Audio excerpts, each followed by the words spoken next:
ನಮಸ್ಕಾರ ಸ್ನೇಹಿತರೆ. ಗೃಹಲಕ್ಷ್ಮಿ ಮತ್ತು ಅನ್ನಭಾಗ್ಯ ಈ ಎರಡೂ ಯೋಜನೆಗಳನ್ನು ಇನ್ನು ಮುಂದೆ ಇಂತಹ ಮಹಿಳೆಯರಿಗೆ ಕೊಡೋದಿಲ್ಲ ಅಂತ ಆಹಾರ ಇಲಾಖೆ ಜೊತೆಗೆ ಮಹಿಳಾ ಮತ್ತು ಮಕ್ಕಳ ಕಲ್ಯಾಣ ಇಲಾಖೆ ಮಾಹಿತಿಯನ್ನು ತಿಳಿಸಿರ್ತಕ್ಕಂಥದ್ದು.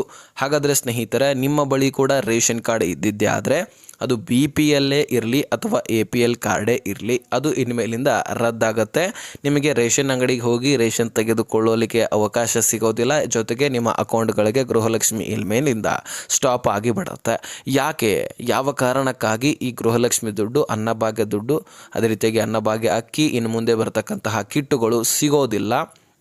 ಅದೇ ರೀತಿಯಾಗಿ ನಿಮ್ಮ ಬಳಿ ರೇಷನ್ ಕಾರ್ಡ್ ಯಾಕೆ ರದ್ದಾಗುತ್ತೆ, ರೇಷನ್ ಕಾರ್ಡ್ಗಳಿಗೆ ಸಂಬಂಧಪಟ್ಟಂತಹ ಎಲ್ಲ ಯೋಜನೆಗಳು ಇನ್ಮೇಲಿಂದ ಸಿಗೋದಿಲ್ಲ, ಇದಕ್ಕೆಲ್ಲದಕ್ಕೂ ಕೂಡ ಕಾರಣಗಳು ಏನು, ಎಲ್ಲ ವಿಷಯವನ್ನು ನಿಮಗೆ ಬಿಡಿಸಿ ಹೇಳುವಂತಹ ಪ್ರಯತ್ನ ಮಾಡ್ತೀನಿ. ತೀರಾ ಇಂಪಾರ್ಟೆಂಟ್ ಹಾಗೂ ಮುಖ್ಯವಾಗಿರ್ತಕ್ಕಂತಹ ಮಾಹಿತಿ. ಎರಡು ಯೋಜನೆಗಳು ಅಷ್ಟೇ ಅಲ್ಲ ಸ್ನೇಹಿತರೆ, ರೇಷನ್ ಕಾರ್ಡ್ಗಳಿಂದ ಎಷ್ಟೆಷ್ಟು ಯೂಸ್ ಇದೆ ಅಂದರೆ, ಈಗ ಉದಾಹರಣೆಗೆ ಒಂದು ವಿಷಯ ತಿಳಿಸ್ತೀನಿ ಕೇಳಿ. ಕೇಂದ್ರ ಸರ್ಕಾರದಿಂದ ಆಯುಷ್ಮಾನ್ ಕಾರ್ಡ್ನಲ್ಲಿ BPL ಕಾರ್ಡ್ ಇದ್ದವರಿಗೆ, ಅಂದರೆ ಬಿಲೋ ಪವರ್ಟಿ ಲೈನ್, ನೀವು ನಿಮ್ಮ ಆದಾಯ ಕಡಿಮೆ ಇದ್ದಲ್ಲಿ, ನೀವು ಬಡತನ ರೇಖೆಗಿಂತ ಕೆಳಗಡೆ ಇದ್ದರೆ ರೇಷನ್ ಕಾರ್ಡ್ BPL ಆಗಿ ಸಿಗುತ್ತೆ. BPL ಕಾರ್ಡ್ ಇದ್ದರೆ ನಿಮಗೆ ಆಯುಷ್ಮಾನ್ ಕಾರ್ಡ್ನಲ್ಲಿ 5 ಲಕ್ಷದವರೆಗೂ ಕೂಡ ನೀವು ಫ್ರೀಯಾಗಿ ಚಿಕಿತ್ಸೆಯನ್ನು ಪಡ್ಕೊಳ್ಬಹುದು. ಕ್ಯಾನ್ಸರ್ ರೋಗಿಗಳಿಗೂ ಕೂಡ ಫ್ರೀಯಾಗಿ ಸಬ್ಸಿಡಿ ಮುಖಾಂತರ ಚಿಕಿತ್ಸೆ ಇರುತ್ತೆ. ಸೊ ಎಲ್ಲದರ ಮೇಲೆ ಕಡಿಮೆ ಒಂದು ದರ ಇರುತ್ತೆ. ಜೊತೆಗೆ ಸ್ನೇಹಿತರೆ, ನಿಮಗೆ ಕಡಿಮೆ ಬಡ್ಡಿ ದರದಲ್ಲಿ ಸಾಲಗಳು ಕೂಡ ಸಿಗ್ತಾ ಇರತ್ತೆ.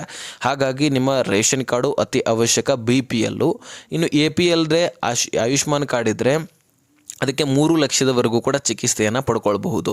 ಸೊ ಇದಕ್ಕೆ ಡಿಫ್ರೆನ್ಸನ್ನು ನಿಮಗೆ ಗೊತ್ತಾಗಿದೆ ಅಂತ ಅಂದ್ಕೊಳ್ತೀನಿ. BPL ಇದ್ದರೆ ಹೆಚ್ಚಿನ ಆದ್ಯತೆ ಕೊಡ್ತಾರೆ ಸರ್ಕಾರದವರು, ಯಾಕಂದರೆ ಬಡ ಜನರು ಇರ್ತಾರೆ, ಬಡತನ ರೇಖೆಗಿಂತ ಕೆಳಗಡೆ ಇರ್ತಾರೆ. ಇನ್ನು APLದವರಿಗೆ ಒಂದು ರೇಂಜ್ನಲ್ಲಿ ಇರ್ತಾರೆ. ಸೊ ಹಾಗಾಗಿ ಅವರಿಗೆ ಒಂದಿಷ್ಟು ಕಡಿಮೆ ಆದ್ಯತೆ. ಇನ್ನು ಶ್ರೀಮಂತರಿಗಂತರೂ ಸರ್ಕಾರದಿಂದ ಯಾವುದೇ ಸೌಲಭ್ಯ ಸಿಗೋದಿಲ್ಲ. ಇನ್ನು ರೇಷನ್ ಕಾರ್ಡ್ಗಳು ಈ ರೀತಿ ರದ್ದು ಆಗ್ತಾ ಹೋದರೆ ನಿಮಗೆ ಇಂತಹ ಎಲ್ಲ ಯೋಜನೆಗಳನ್ನು ಕಳ್ಕೊಂಡು ಬಿಡ್ತೀರಿ. ಸುಮಾರು 5 ಲಕ್ಷದವರೆಗೂ ಕೂಡ ಸಿಗ್ತಕ್ಕಂತಹ ಯೋಜನೆಗಳು ಕಳ್ಕೊಳ್ತೀರಿ. ಇನ್ನು ಮುಂದಿನ ದಿನಗಳಲ್ಲಿ ಬರ್ತಕ್ಕಂತಹ ಗೃಹಲಕ್ಷ್ಮಿ ದುಡ್ಡು ಕಳ್ಕೊಳ್ತೀರಿ, ಯಾಕಂದರೆ ಸಾಕಷ್ಟು ಕಂತುಗಳು ಪೆಂಡಿಂಗ್ ಉಳಿದಿದ್ದಾವೆ. ಇದು ಎಲ್ಲವನ್ನು ಕೂಡ ನೀವು ಕಳ್ಕೊಳ್ತಾ ಇದ್ದೀರಿ. ಅಂದರೆ ಈ ಒಂದು ವಿಡಿಯೋನ ಮಿಸ್ ಮಾಡದೆ ಕೊನೆವರೆಗೂ ವಾಚ್ ಮಾಡಲೇಬೇಕು, ಯಾಕಂದರೆ ಅಂತಹ ಇಂಪಾರ್ಟೆಂಟ್ ಮಾಹಿತಿನೇ ಇದೆ. ರೇಷನ್ ಕಾರ್ಡು ಉಳಿಯೋದು ಬಿಡೋದು ನಿಮ್ಮ ಕೈಯಲ್ಲಿ, ಅದು ಹೇಗೆ ಎಲ್ಲವನ್ನು ಕೂಡ ನೋಡ್ತಾ ಹೋಗೋಣ. ನೀವು ಇನ್ನೂ ಕೂಡ ಚಾನಲ್ಗೆ ಸಬ್ಸ್ಕ್ರೈಬ್ ಮಾಡ್ಕೊಂಡಿಲ್ಲ ಅನಿಸುತ್ತೆ, ಬೇಗನೆ ಸಬ್ಸ್ಕ್ರೈಬ್ ಮಾಡ್ಕೊಂಡ್ಬಿಡಿ. ಹೊಸಬರಿದ್ದರೂ ಸಹಿತ ಸಬ್ಸ್ಕ್ರೈಬ್ ಮಾಡಿಕೊಂಡು ನೋಟಿಫಿಕೇಷನ್ ಅಲ್ಲ ಅಂತ ಸೆಟ್ ಮಾಡ್ಕೊಳ್ಳಿ. ಸ್ನೇಹಿತರೆ, ಈ ಗೃಹಲಕ್ಷ್ಮಿಯಲ್ಲಿ ನಿಮಗೆ ಟೋಟಲಿ ಯಾವ ಕಂತುಗಳು ಬರಬೇಕಾಗಿದೆ ಅದನ್ನು ತಿಳಿಸ್ತೀನಿ. 24 ಸೆಪ್ಟೆಂಬರು, ಅಕ್ಟೋಬರ್ 25, ನವೆಂಬರ್ 26, ಜೊತೆಗೆ ಡಿಸೆಂಬರ್ 27. ಹೋದ ವರ್ಷದ 2025ರಲ್ಲಿ ಫೆಬ್ರವರಿ ಮತ್ತು ಮಾರ್ಚ್ ತಿಂಗಳ ಹಣವನ್ನು ಕೊಟ್ಟಿರಲಿಲ್ಲ. ಅದು ಚಳಿಗಾಲದ ಅಧಿವೇಶನದಲ್ಲಿ ಮಾಹಿತಿ ಹೊರಬೀಳುತ್ತೆ. BJP ನಾಯಕರು, ಕಾಂಗ್ರೆಸ್ನ ನಾಯಕರು, ಅದರಲ್ಲಿ ಮುಖ್ಯವಾಗಿ ಮಹಿಳಾ ಮತ್ತು ಮಕ್ಕಳ ಕಲ್ಯಾಣ ಇಲಾಖೆಯ ಸಚಿವೆಯಾದಂತಹ ಲಕ್ಷ್ಮೀ ಹೆಬ್ಬಾಳ್ಕರ್ ಅವರ ಮೇಲೆ ಪ್ರೆಷರ್ ಹಾಕಿದ ಕಾರಣಕ್ಕಾಗಿ ಇದ್ರ ಬಗ್ಗೆನೂ ಕೂಡ ಮಾಹಿತಿ ಸಿಗುತ್ತೆ. ಹಾಗಾಗಿ ಅವುಗಳನ್ನು ಮೊದಲಿಗೆ ಒಪ್ಕೊಂಡಿರಲಿಲ್ಲ, ಪೆಂಡಿಂಗ್ ಉಳಿಸಿರೋದು. ತದನಂತರ ಒಪ್ಕೊಳ್ತಾರೆ, ಆಮೇಲೆ ಈ ದುಡ್ಡನ್ನು ಕೂಡ ಕೊಡ್ತೇನೆ ಅಂತಕ್ಕಂತಹ ಮಾತನ್ನು ಕೂಡ ಹೇಳ್ತಾರೆ. ಸೊ ನಿಮಗೆ ಒಟ್ಟಾರೆಯಾಗಿ 6 ಕಂತುಗಳು ಬರ್ತಾ ಇದೆ. ಈ 6 ಕಂತುಗಳಲ್ಲಿ ನಿಮಗೆ 12,000 ದುಡ್ಡು ಜಮಾ ಆಗಬೇಕು. ಇವುಗಳನ್ನು ಕಳ್ಕೊಳ್ತೀರಾ? ಖಂಡಿತವಾಗ್ಲೂ ಯಾರು ಕೂಡ ಕಳ್ಕೊಳ್ಳಿಕ್ಕೆ ಆಸೆ ಪಡೋದಿಲ್ಲ. ಹಾಗಾಗಿ ರೇಷನ್ ಕಾರ್ಡ್ಗಳನ್ನು ಉಳಿಸ್ಕೊಳ್ಳೋದು ಅತಿ ಅವಶ್ಯಕ. ಸರ್ಕಾರ ಮೇಲಿಂದ ಮೇಲೆ ಲಕ್ಷಾಂತರ ರೇಷನ್ ಕಾರ್ಡ್ಗಳನ್ನು ರದ್ದು ಮಾಡ್ತಾ ಇದೆ ಸ್ನೇಹಿತರೆ. ಲಕ್ಷಾಂತರ ರೇಷನ್ ಕಾರ್ಡ್ಗಳನ್ನು ರದ್ದು ಮಾಡೋದ್ರ ಜೊತೆಗೆ BPLದಿಂದ APLಗೂ ಕೂಡ ಕನ್ವರ್ಟ್ ಮಾಡ್ತಾ ಇದೆ. ಹೌದು, ಯಾತಕ್ಕೆ ಅಂದರೆ ಅವರ ಬೆಳವಣಿಗೆ ಆಗಿರುತ್ತೆ. 4 ವೀಲರ್ ವಾಹನಗಳಾಗಿರಲಿ, ಅಥವಾ ಇನ್ನಿತರ ಪ್ಲಾಟ್ಗಳು, ಹೊಲಗಳನ್ನು ಖರೀದಿ ಮಾಡೋದಾಗಿರಲಿ, ಅಥವಾ ಮನೆಯಲ್ಲಿರ್ತಕ್ಕಂತಹ ಕುಟುಂಬಸ್ಥರ, ಸರ್ಕಾರಿ ನೌಕರಸ್ಥರು ಆಗಿರುವಂತಹ ಕಾರಣಕ್ಕಾಗಿ, ದೊಡ್ಡ ದೊಡ್ಡ ವ್ಯಾಪಾರಗಳನ್ನು ಸೃಷ್ಟಿ ಮಾಡಿಕೊಂಡು GST ಫೇರ್ ಅಂತ ಆಗಿರುವಂತಹ ಕಾರಣಕ್ಕಾಗಿ ಯಾವ ಮನುಷ್ಯ ಬೆಳೆಯೋದಿಲ್ಲ ಅಂತ ಹೇಳಿಕ್ಕೆ ಸಾಧ್ಯ ಇಲ್ಲ. ಯಾವ ಮನುಷ್ಯ ಬೆಳೀತಾನೋ ಅವ್ರದ್ದು ರೇಷನ್ ಕಾರ್ಡ್ BPL ಇದ್ದರೆ ಅವ್ರದ್ದು APL ಆಗುತ್ತೆ, APL ಇದ್ದರೆ ರದ್ದಾಗುತ್ತೆ. ಸೊ ಈ ರೀತಿ ಬದಲಾವಣೆಗಳನ್ನು ಆಹಾರ ಇಲಾಖೆ ಕಳೆದ 2 ವರ್ಷದಿಂದ ಮಾಡ್ತಾನೆ ಬಂದಿದೆ. ಈಗ ತಾನೇ 2022-23ರಲ್ಲಿ ಅಪ್ಲಿಕೇಶನ್ ಹಾಕಿದಂಥವರಿಗೆ ಈಗ ಅಪ್ರೂವಲ್ ಕೊಡ್ತಕ್ಕಂಥದ್ದು. ಇನ್ನು ಮೇನ್ ಇಂಪಾರ್ಟೆಂಟ್ ಮಾಹಿತಿಗೆ ನಾವು ಬರೋದಾದರೆ, ಈ ರೇಷನ್ಸ್ ಕಾರ್ಡ್ಗಳು ರದ್ದು ಯಾಕೆ ಆಗ್ತಾ ಇದ್ದಾವೆ ಇದನ್ನು ನಾವು ತಿಳ್ಕೊಳ್ಬೇಕಾಗಿದೆ ಸ್ನೇಹಿತರೆ. ಮುಖ್ಯವಾಗಿ ನಿಮಗೆ ಎಲ್ಲ ಬೇಸಿಕ್ ಇನ್ಫಾರ್ಮೇಷನ್ಗಳು, ರೂಲ್ಸ್ಗಳು ಗೊತ್ತಿದ್ದಾವೆ. ಅಂದರೆ GST ಫೇರ್ ಇದ್ದಂಥವರು, ಇನ್ಕಮ್ ಟ್ಯಾಕ್ಸ್ ಫೇರ್ ಇದ್ದಂಥವರು, ಜೊತೆಗೆ ಸರ್ಕಾರಿ ನೌಕರಸ್ಥರು ಇದ್ದಂಥವರಿಗೆ, ದೊಡ್ಡ ದೊಡ್ಡ ಹುದ್ದೆಗಳಲ್ಲಿ ಇದ್ದಂಥವರಿಗೆ, ಅಂಥವರಿಗೆಲ್ಲರದು ಕೂಡ ರೇಷನ್ ಕಾರ್ಡ್ ರದ್ದಾಗುತ್ತೆ, ರೇಷನ್ ಕಾರ್ಡೇ ಸಿಗೋದಿಲ್ಲ, ಇದು ಗೊತ್ತಿದೆ. ಇನ್ನು ವಾರ್ಷಿಕ ಆದಾಯ ಹೆಚ್ಚಿದ್ದಂಥವರಿಗೆ, ಹೊಲಗದ್ದೆಗಳು ಹೆಚ್ಚಿದ್ದಂಥವರಿಗೆ, ದೊಡ್ಡ ದೊಡ್ಡ ಮನೆಗಳು, ಬಾಡಿಗೆ ಮನೆಗಳನ್ನು ಕೊಟ್ಟಿರ್ತಕ್ಕಂಥವರಿಗೆ, ಇವ್ರಿಗೆ ಯಾರಿಗೂ ಕೂಡ ರೇಷನ್ ಕಾರ್ಡ್ ಸಿಗೋದಿಲ್ಲ ಅಂತ ನಿಮಗೆ ಗೊತ್ತಿದೆ. ಅದರಲ್ಲಿ ಮುಖ್ಯವಾಗಿ ಮೊನ್ನೆ ಜಾತಿ ಗಣತಿಯ ಆಧಾರದ ಮೇಲೆ ನಿಮ್ಮ ಮನೆಗಳಿಗೆ ಬಂದು ನಿಮ್ಮ ರೇಷನ್ಸ್ ಕಾರ್ಡ್ಗಳನ್ನು, ಆಧಾರ್ ಕಾರ್ಡ್ಗಳನ್ನು, ವೋಟರ್ ಐ ಡಿಗಳನ್ನು ತೆಗೆದುಕೊಂಡು ಡೀಟೇಲ್ಸ್ಗಳನ್ನು ಕಲೆಕ್ಟ್ ಮಾಡಿಕೊಂಡು, ಅಂದರೆ ನಿಮ್ಮ ಮನೆಯಲ್ಲಿ ಎಷ್ಟು 4 ವೀಲರ್ ವಾಹನಗಳಿದ್ದಾವೆ, ಜೊತೆಗೆ ನಿಮ್ಮ ಮನೆಗೆ ಎಷ್ಟು ದೊಡ್ಡದಿದೆ, ಬಾಡಿಗೆ ಮನೆಗಳನ್ನು ಎಷ್ಟು ಕೊಟ್ಟಿದ್ದೀರಿ, ಜೊತೆಗೆ ಹೊಲಗಳು ಎಷ್ಟಿದೆ, ಪ್ಲಾಟ್ಗಳು ಎಷ್ಟು ತೆಗೆದುಕೊಂಡಿದ್ದೀರಿ, ನಿಮ್ಮ ಮನೆಗೆ ಮೀಟರ್ಗಳು ಎಷ್ಟಿದ್ದಾವೆ, ಇದ್ರ ಎಲ್ಲದರ ಬಗ್ಗೆ ಮಾಹಿತಿಯನ್ನು ತೆಗೆದುಕೊಂಡಿದ್ದಾರೆ. ನಿಮ್ಮ ಎಜುಕೇಷನ್ ಎಷ್ಟಾಗಿದೆ, ನಿಮ್ಮಲ್ಲಿ ಸರ್ಕಾರಿ ನೌಕರಸ್ಥರು ಎಷ್ಟಿದ್ದಾರೆ, 1 ರೇಷನ್ ಕಾರ್ಡ್ ಇದೆಯಾ, 2 ರೇಷನ್ ಕಾರ್ಡ್ ಇದೆಯಾ, ಇದರೆಲ್ಲದರ ಬಗ್ಗೆ ಆಹಾರ ಇಲಾಖೆಯ ಮಾಹಿತಿ ಸಿಕ್ಕಿರ್ತಕ್ಕಂಥದ್ದು.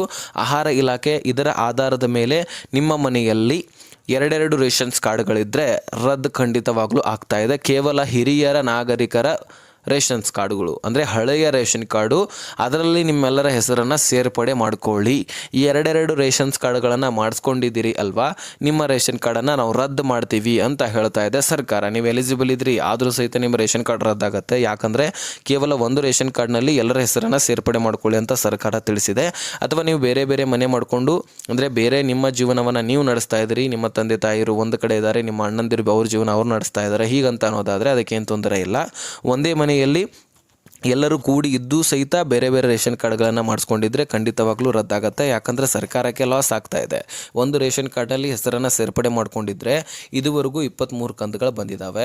ನಾನು ಅಂದಾಜು 20 ಕಂತುಗಳ ಬಗ್ಗೆ ಮಾತಾಡ್ತೀನಿ. 20 ಕಂತುಗಳು ಬಂದಿದ್ದಾವೆ ಅಂತ ಅಂದ್ಕೊಳ್ಳಿ. 20 ಕಂತುಗಳಲ್ಲಿ 1 ರೇಷನ್ ಕಾರ್ಡ್ ಇದ್ದರೆ 40,000 ದುಡ್ಡು ಜಮಾ ಆಗಿರುತ್ತೆ ಇವಾಗಂಥದ್ದು. ಜೊತೆಗೆ ನೀವು 3 ರೇಷನ್ಸ್ ಕಾರ್ಡ್ಗಳನ್ನು ಹೊಂದಿದ್ದೆ ಆದರೆ ಟೋಟಲಿ 1,20,000 ದುಡ್ಡನ್ನು ನೀವು ಪಡ್ಕೊಂಡಿರ್ತೀರಿ. ಇಲ್ಲಿವರೆಗೂ ಸರ್ಕಾರಕ್ಕೆ ಎಷ್ಟು ಲಾಸ್ ಆಯಿತು? 80,000. ಇದು ನಾನು ಬರೀ ಒಂದು ಕುಟುಂಬದ ಬಗ್ಗೆ ಹೇಳಿದ್ದೀನಿ.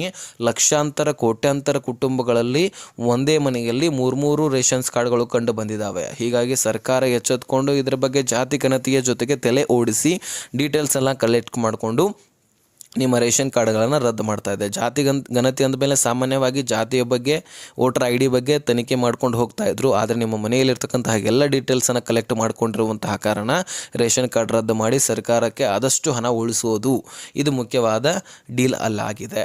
ಇನ್ನು ಇದರ ಜೊತೆಗೆ ನೀವು ಸಾಮಾನ್ಯವಾಗಿ ರೇಷನನ್ನು ಸರಿಯಾಗಿ ತೆಗೆದುಕೊಳ್ತಾ ಇಲ್ಲ, ವಲಸೆ ಹೋಗಿರ್ತೀರಿ, ಅಲ್ಲಿಂದ ನೀವು ಇಲ್ಲಿ ಬಂದು ರೇಷನ್ ತೆಗೆದುಕೊಳ್ಳುವರಷ್ಟರಲ್ಲಿ ಅಷ್ಟು ದುಡ್ಡು ಖರ್ಚಾಗಿರುತ್ತೆ. ಹಾಗಾಗಿ ಅಲ್ಲೇ ರೇಷನನ್ನು ತೆಗೆದುಕೊಂಡು ನಾವು ತಿಂತಾ ಇದ್ದೀವಿ, ಅಥವಾ ಇನ್ನಿತರ ಕಾರಣಕ್ಕಾಗಿ ಬಂದು ರೇಷನನ್ನು ತೆಗೆದುಕೊಳ್ಳಿಕ್ಕಾಗಿರೋದಿಲ್ಲ. ಈ ಕಾರಣಗಳನ್ನು ಸರ್ಕಾರ ಕೇಳೋದಿಲ್ಲ. ನಿಮ್ಮ ರೇಷನ್ ಕಾರ್ಡನ್ನು ನೀವು ಉಳಿಸ್ಕೊಳ್ಬೇಕಂದ್ರೆ ಪ್ರತಿ ತಿಂಗಳು ರೇಷನನ್ನು ತೆಗೆದುಕೊಳ್ಬೇಕು. ಇಲ್ಲ ಅಂದರೆ ಸರ್ಕಾರ ಕೊಡ್ತಾ ಇರುತ್ತೆ, ಅದನ್ನು ನೀವು ತೆಗೆದುಕೊಳ್ಳೋದಿಲ್ಲ, ನಿಮಗೆ ಅಗತ್ಯವಿಲ್ಲ ಅಂತ ಹೇಳ್ಬಿಟ್ಟು ಸರ್ಕಾರ ಏನು ಮಾಡುತ್ತೆ, ನಿಮ್ಮ ರೇಷನ್ ಕಾರ್ಡನ್ನು ಕೂಡ ರದ್ದು ಮಾಡುತ್ತೆ. ಸೊ ಮೊದಲೇ ತುದಿಗಾಲಿನಲ್ಲಿ ಆಹಾರ ಇಲಾಖೆ ನಿಂತಿದೆ. ರೇಷನ್ ಕಾರ್ಡನ್ನು ರದ್ದು ಮಾಡಲಿಕ್ಕೆ ನೀವು ಅವಕಾಶ ಮಾಡಿ ಕೊಡಬೇಡಿ. ಇನ್ನು ಸ್ನೇಹಿತರೆ, ಕಾಳಸಂತೆಗಳಲ್ಲಿ ಅಕ್ಕಿಯನ್ನು ಹೆಚ್ಚಾಗಿ ಮಾರಾಟ ಮಾಡಿರುವುದು ಇದು ಸರ್ಕಾರದ ಗಮನಕ್ಕೆ ಬಂದಿದೆ. ಬಹಳಷ್ಟು ಫಲಾನುಭವಿಗಳು ಏನು ಮಾಡ್ತಾ ಇದ್ದಾರೆ, ಅಕ್ಕಿಯನ್ನು ಮಾರಾಟ ಮಾಡ್ಕೊಳ್ತಾ ಇದ್ದಾರಂತೆ. ಹೀಗಾಗಿ ಆ ಅಕ್ಕಿಯನ್ನು ಮಾರಾಟ ಮಾಡುವಂಥವರಿಗೆ ರೇಷನ್ ಕಾರ್ಡನ್ನು ರದ್ದು ಮಾಡ್ತಾ ಇದ್ದಾರೆ.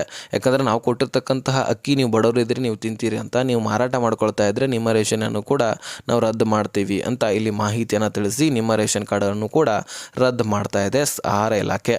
ಸೊ ಇಂತಹ ಸಾಮಾನ್ಯವಾದ ಕಾರಣಗಳನ್ನು ಕೂಡ ಇಟ್ಕೊಂಡು ನಿಮ್ಮ ರೇಷನ್ ಕಾರ್ಡ್ ರದ್ದು ಮಾಡ್ತಾ ಇದೆ. ಅಂದರೆ ಎಲಿಜಿಬಲ್ ಇದ್ದು ಸಹಿತ ರದ್ದಾಗ್ತಾ ಇರುವಂತಹ ಕಾರಣಗಳನ್ನು ನಾನು ನಿಮಗೆ ತಿಳಿಸಿದ್ದೀನಿ.